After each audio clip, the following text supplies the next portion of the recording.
Hello viewers, আসসালামু আলাইকুম রহমতুল্লাহি বারকাতুহু। আমি অ্যাডভোকেট মোহাম্মদ জসিমউদ্দিন জসকোট, চট্টগ্রাম। আমি আজকে খুবই গুরুত্বপূর্ণ একটা বিষয় নিয়ে আলোচনা করব। সেটা হলো নারী ও শিশু নির্যাতন দমন আইনের স্ত্রী স্বামীর বিরুদ্ধে যেই মামলাগুলো করে থাকেন, অর্থাৎ যৌতুক মামলা, নারী নির্যাতন মামলা, দেনমোহরের মামলা, যে মামলাগুলো করে থাকেন সেই মামলাগুলো নিয়ে আমি বিস্তারিত আলোচনা করব। এই ভিডিওতে যেই কথাগুলো, যে সমস্যার সমাধানগুলো আপনারা পাবেন না, আমার চ্যানেলে প্লেলিস্ট আছে। সেই প্লেলিস্টে অনেকগুলো ফৌজদারি বিষয়ক সমস্যার সমাধান দেওয়া আছে, সেখান থেকে চাইলে আপনারা দেখে নিতে পারবেন। আমার চ্যানেলটি সাবস্ক্রাইব করবেন। প্রথমে আমি বলবো যৌতুকের মামলার বিষয়, অর্থাৎ স্বামী এবং স্ত্রী যখন একসাথে বসবাস করে তাদের মধ্যে মন মালিন্য, ভুল বোঝাবুঝি, রাগারাগি হয়ে থাকে। সেই রাগারাগি, ভুল বোঝাবুঝির জের ধরে মেয়েরা অর্থাৎ স্ত্রী বাবার বাড়িতে চলে যায়। চলে যাওয়ার পরে কিছুদিন পরে আর আসতে চায় না। যদিও বা আসতে না চায়, এর মাঝখানে স্বামীর বিরুদ্ধে একটা যৌতুকের একটা মামলা করে দিয়ে আসে কোর্টে গিয়ে। ওই মামলাতে অনেক সময় সমন দেয়, অনেক সময় ওয়ারেন্ট দিয়ে থাকে স্বামীর বিরুদ্ধে। প্রশ্ন হলো, স্বামী যখন ওই মামলাগুলোর বিষয়ে জানতে পারে তখন কিন্তু মামলা যখন হয়েছে সেই মামলাটার আগে জামিনটা ওনার নিতে হবে। সেটা হচ্ছে আগে বাধ্যতামূলক। যেহেতু মামলাটা হয়ে গেছে, মামলাটা ফেস করবে, মামলাটা সত্য নাকি মিথ্যা সেটা প্রমাণ করবে অনেক পরের বিষয়। ওনার মামলার জামিন সমন যদি দিয়ে থাকে তাহলে বিজ্ঞ আদালতে হাজির হওয়া, বিজ্ঞ আদালতকে সম্মান দেখে বিজ্ঞ আদালতে হাজির হওয়া। এখন আমি প্রশ্নের উত্তর দিতে চাচ্ছি যে জামিনটা আপনি কিভাবে নেবেন। প্রথমে জামিনটা নেওয়ার জন্য সচরাচরভাবে স্ত্রীর সাথে একটা আপোষ করার একটা কথা কোর্টকে বলতে হবে, কোর্টকে বোঝাতে সক্ষম হতে হবে। অর্থাৎ আপনি যে ওই স্ত্রীর সাথে সংসার করবেন সেই বিষয়টা কোর্টকে আপনার লয়ারের মাধ্যমে অথবা আপনার যে দরখাস্ত করবেন সেই দরখাস্ততে লিখে দিবেন এবং সাবমিশনেও বিষয়টা বিস্তারিতভাবে বলতে হবে আপনার লয়ারের মাধ্যমে। এরপরে আপনার স্ত্রীও যখন কোর্টে উপস্থিত থাকবে, সেই স্ত্রীরও ওনার পক্ষে লয়ার এই অভিযোগ নিয়ে আসতে পারে। কতগুলো কথা, মনে করেন ওনার বিরুদ্ধে কী কী হয়েছে, ওনার বিরুদ্ধে কী কী অন্যায় হয়েছে, সেগুলো কিন্তু ওখানে সাবমিশনে বলা হবে। তখন কিন্তু সেগুলোর প্রুফ কিন্তু আপনার কাছ থেকে চাওয়া হবে কোর্টের পক্ষ থেকে। যদিও বা চাওয়া না চাওয়ার বিষয় থেকে সবচাইতে গুরুত্বপূর্ণ হলো আপনি স্ত্রীর সাথে সংসার করবেন কি না, সেই প্রশ্নটা কিন্তু বিজ্ঞ আদালত আপনার কাছে রাখবে, অথবা আপনার এই যে বাদীপক্ষের লয়ার উনি আপনার কাছে রাখতে পারে। যদি আপনি বলেন সংসার করবেন, তাহলে কিন্তু কীভাবে সংসার করবেন সেটা একটা লিখিত দিয়ে অথবা আপনার অঙ্গীকার নামায় লিখে আপনি বউকে নিয়ে যেতে পারবেন, অথবা একটা সমঝোতাতে চলে আসতে পারবেন। কোর্ট আপনাকে সাথে সাথে জামিন দিয়ে দিবে।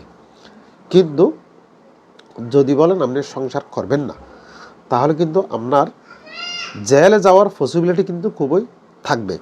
সেই কারণে বলতেছি, সংসার করবেন কি করবেন না সেটা পরের কথা, কিন্তু বিজ্ঞ আদালতে যে আপনি আপোষ করবেন, সংসার করবেন, সেই কথাটা বলার পরে আপনি এবং আপনার লয়ার, আপনার পক্ষে বিপক্ষে যারা লয়ার থাকবে এবং মান্যগণ্য ব্যক্তি থাকবে কোর্টে অথবা নির্দিষ্ট একটা জায়গাতে চাইলে আপনারা বৈঠক করতে পারেন, অর্থাৎ মীমাংসা করার চেষ্টা করতে পারেন। যেহেতু যতই সমস্যা থাকুক না কেন সেটার একটা সমাধান থাকে।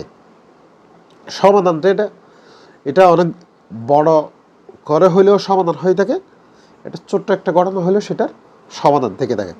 সমাধান থাকবে কখন? আপনি যখন পক্ষে বিপক্ষ, অর্থাৎ বাদীপক্ষ বিবাদী পক্ষের লয়ারের সাথে অথবা যারা পক্ষে বিপক্ষের লোকজন থাকে শ্বশুর বাড়ির অথবা তাদের সাথে যখন আপনারা বসবেন, তখন কিন্তু ওদের পক্ষ থেকে কী চাওয়া হচ্ছে, আপনার পক্ষ থেকে কী চাওয়া হচ্ছে সেটা কিন্তু আপনি বুঝে যাবেন।